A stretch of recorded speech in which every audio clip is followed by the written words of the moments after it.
ಪಿರಿಯಾಪಟ್ಟಣ ಸುದ್ದಿ ಶಾಂತಿ ಸಹಬಾಳ್ವೆ ಸಾಮರಸ್ಯಕ್ಕೆ ಕರುನಾಡು ಮುಂಚೂಣಿ. ಹೌದು, 70ನೇ ಕನ್ನಡ ರಾಜ್ಯೋತ್ಸವದ ಅಂಗವಾಗಿ ಈ ಸುದಿನದಂದು ತಾಲೂಕಿನ ಚಪ್ಪರದಹಳ್ಳಿ ಗ್ರಾಮ ಪಂಚಾಯಿತಿ ಆವರಣದಲ್ಲಿ ಕನ್ನಡ ರಾಜ್ಯೋತ್ಸವ ನಮನ.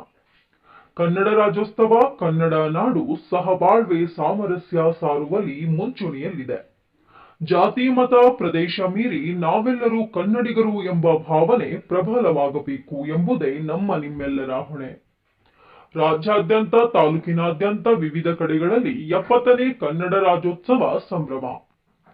ಕನ್ನಡದ ಬೆಳವಣಿಗೆಗಾಗಿ ಸಾಕಷ್ಟು ಜನರು ಶ್ರಮಿಸಿ ನಾಡಿನ ಧೀಮಂತ ಶಕ್ತಿಯಾಗಿದ್ದಾರೆ.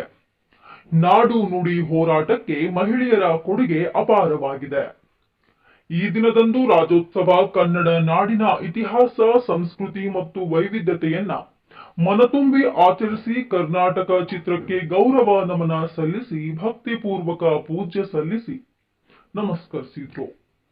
ಈ ಸಂದರ್ಭದಲ್ಲಿ ಪಂಚಾಯಿತಿ ಅಭಿವೃದ್ಧಿ ಅಧಿಕಾರಿ ಕೆ ಶ್ರೀದೇವಿ, ಗ್ರಾಮ ಪಂಚಾಯಿತಿ ಅಧ್ಯಕ್ಷೆ ಶ್ರೀಮತಿ ಜಯಶ್ರೀ ಸ್ವಾಮಿ, ಉಪಾಧ್ಯಕ್ಷೆ ಸುನೀತಾ, ಗಣಕ ಆಪರೇಟರ್ ಮಹೇಂದ್ರ, ಕರ ವಸೂಲಿಗಾರ ರಮಣಯ್ಯ, ಕಾರ್ಯದರ್ಶಿ ಕುಮಾರ್, ಅಂಗನವಾಡಿ ಕಾರ್ಯಕರ್ತೆಯರಾದ ಸಿಎಲ್ ಸುಧಾ, ಆಶಾ ಅಶ್ವಥ್ ಕುಮಾರ್, ರತ್ನ, ಪಂಚಾಯಿತಿ ಸದಸ್ಯರು ಪ್ರೇಮಮ್ಮ, ಗ್ರಂಥಾಲಯ ಉಸ್ತುವಾರಿ ಅರುಣ್ ಕುಮಾರ್ ಹಾಗೂ ವಾಟರ್ ಮ್ಯಾನ್ಗಳು ಈ ಸಂದರ್ಭದಲ್ಲಿ ಇದ್ರು.